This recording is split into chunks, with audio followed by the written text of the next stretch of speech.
So here's where I live. There's the worm farm that we are taking now. It's the underground permaculture worm farm. It's the pool that Tara and I swim in every afternoon.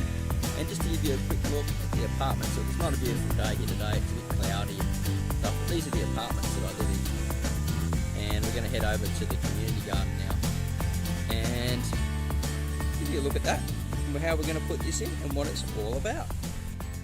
So this is it, the community garden. There's only a couple of people in here at the moment, so there's not a lot going on, but this is the spot where we're going to be putting the worm farm, the underground worm farm in. I'll just give you a quick look. We've got some fruit trees, we've got some avocados, lemongrass, different things growing, papaya. And we're getting shaded by this big, some passion fruit over there, and a lot of perennials in here. The reason being is because we want to, keep getting fruit and produce every year without having to work too much. Problem is of a community garden, at least, is people just come in and sometimes just do what they want and destroy the system, what's going on, and don't really care to listen to what people have got to say. But anyway, that's it's good that people are getting in here and getting some produce out of here. And I ran it for about 2 years just on my own, but it's great to see some people coming in. And there it is, there's our lovely underground worm farm. Now, how does this work? Well, it's got to go under the ground for starters, and you can see here there's some holes. So these holes are for the worms to get in and out. Now, the theory is, and I've been told by a few other gardeners that they're getting good success with this, is the worms leave through the worm composting system, through the worm farm, into the garden, deposit their castings and come back and eat.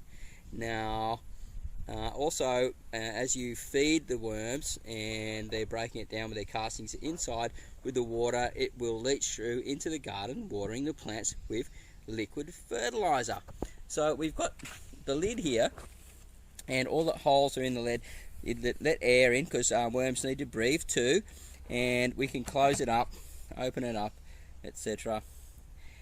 So really it just needs to be inserted into the garden. So I got to start digging now, and I don't have a cameraman today. I don't have my stand with me. I'm doing a bit of a lazy video today, but you're going to get to see the idea here in and how it works. Anyway, I'm going to dig this out now, and you'll see in part 2 the worms going in and learn more about it. So just cover it over before we go. You put it in the ground. The worms, put the worms inside with the food, so you can put some peat, cocoa peat, mushroom compost, etc. Feed them with rice, different things like that. Chop up, small veggies, and they've got little mouths, so you got to really chop it up. They eat it a lot better. Put some couple of layers of paper and cardboard on the top as well, quite thickly, like 1 newspaper to 2 newspapers on top, and just keep it nice and moist. And don't ever water with town water that's chlorinated, as you will kill them and all the microbes that are in there. Okay, I'm going to start digging, and we'll see you at the next video when I put the worms in. Bye for now. You'll be happy to know that I've decided to carry on with the video and keep it going. Yes, we're going to go straight into stage 2 and just to see how it goes. This is like freestyle videoing straight into the garden. I haven't done any production stuff whatsoever. And so what is the next step? Well, the next step is watering it into the garden. So basically what I'm doing is I'm filling this up now, this drum. It is actually chlorinated water, but there's no worms in here yet. And the lady who dug this garden up, I asked her not to dig it up, but she did dig it up anyway.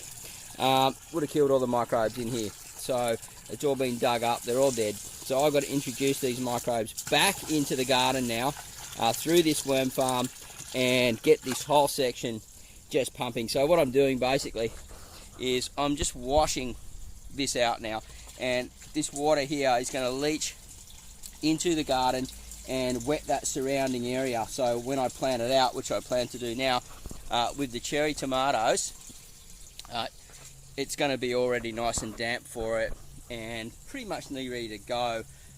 Then later on I'm going to throw the worms in. So let's go and pick up the tomatoes now, shall we? Of the plants. So what are the next steps? Well, we've put the water in there, it's working fine, it drained out, and then I've planted the tomatoes very close to the barrel because that's where they're going to be getting their liquid fertilizer from and a good drink. And because it drained right through, I'm really happy with that. Now this is mostly sandy loam, so it just disappears off into the water profile quickly. But now I've got to water it in with some liquid seaweed just to get rid of that root shock and help these plants get established more quickly, because we're actually in the last 2 weeks of summer. It still gets pretty hot here, so I've got to keep these guys nice and wet for a while. And I won't be adding the worms just yet because we've got to get this sorted where they're growing and where they're actually really happy, the tomatoes, because we don't put any chlorine water in here whatsoever. So I've got to actually fill up the big drum with some chlorine and let it water, some town water, and let it dissipate over 48 hours. So we've got a consistent supply of water to feed the worms with once they go in. So I'm pretty happy with that. So there will be another video coming up shortly in the very near future. Happy Gardening, and come over and see us at happygardening.com and see us at Facebook at our Happy Gardening group as well, where there's more cool, great ideas just like this, and we'll see you there. Bye for now, and happy gardening.